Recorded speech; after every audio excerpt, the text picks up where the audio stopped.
આજે સવારે માલવીયનગર વિસ્તારમાં આવેલી બિગ બજારના સામે એટલાન્ટિક એપાર્ટમેન્ટ જે એક રહેવાસી બિલ્ડિંગ છે એમાં આગ લાગવાની સૂચના મળેલ.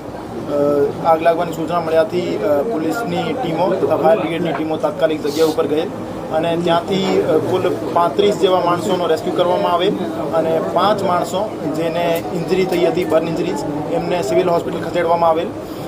5 પૈકી એકને માઇનર ઇન્જરી હોવાના કારણે તાત્કાલિક ડામા કરી દેવામાં આવ્યા હતા અને બાકી 4 પૈકી 3ના ડેથ નિપજેલા અને એક જે બેન હતા 15 વર્ષના જે હાઉસકીપિંગનું કામ કરતા હતા ત્યાં એ અત્યારે સારવાર હેઠળ છે અને આઉટ ઓફ ડેન્જર છે.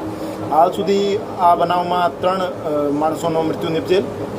આ બાબતે માલવીયનગર પોલીસ સ્ટેશનમાં એક એડીનો બનાવ દાખલ કરી આગળની તપાસ હાથ ધરવામાં આવી છે. મૃતકો કોણ છે ને ત્યાં શું માટે?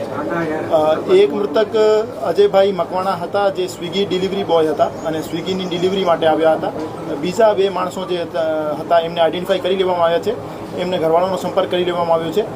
પ્રથમ દૃષ્ટિએ એવું જાણવા મળ્યું છે કે એમ્બ્યુલન્સ ડ્રાઈવર હતા અને ત્યાં બિલ્ડિંગમાં શેના માટે આવ્યા હતા એના બાબતે તપાસ કરવામાં આવશે. એડીની તપાસ દરમિયાન બિલ્ડિંગ યુઝ સર્ટિફિકેટ, એમના પાસે ફાયર એનઓસી હતી કે કેમ, એમના પાસે કન્સ્ટ્રક્શન ટાઈમે તમામ સેફટી નોર્મ્સ ફોલો થયા હતા કે કેમ, આ બાબતે ગહેનતાપૂર્વક તપાસ કરવામાં આવશે અને જવાબદાર વિરુદ્ધ કાર્યવાહી પણ કરવામાં આવશે. આગ લાગવાનું કોઈ કારણ? પ્રથમ દ્રષ્ટિએ એવું જાણવા મળ્યું છે કે ઇલેક્ટ્રિક શોર્ટ સર્કિટથી આગ લાગી છે. આ બાબતે એફએસએલની ત્યાં વિઝિટ થઈ ગઈ છે અને પીજીવીસીએલનો પણ ઓપિનિયન લેવામાં આવશે અને ફાઇનલ કોઝ ઓફ ફાયર જે છે એફએસએલના ઓપિનિયન પછી આપવામાં આવશે.